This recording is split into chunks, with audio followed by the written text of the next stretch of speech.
Malta kienet fost il-ftit pajjiżi fl-Unjoni Ewropea fejn bejn l-2006 u s-sena li għaddiet esperjenzaw tnaqqis fin-numru ta' żgħażagħ ta' bejn 20 u 24 sena li huma fit-taħriġ u lanqas fl-edukazzjoni. Bl-ikbar tnaqqis iseħħ fl-aħħar 3 snin.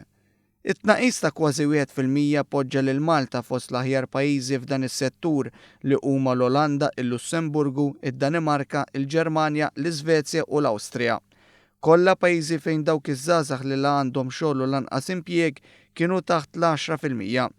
Iżda l-ikbar kisba li għamlet Malta kienet fil-fatt li żdiedu b'mod konsiderevoli dawk bejn 20 u 24 sena li qegħdin esklusivament fl-edukazzjoni.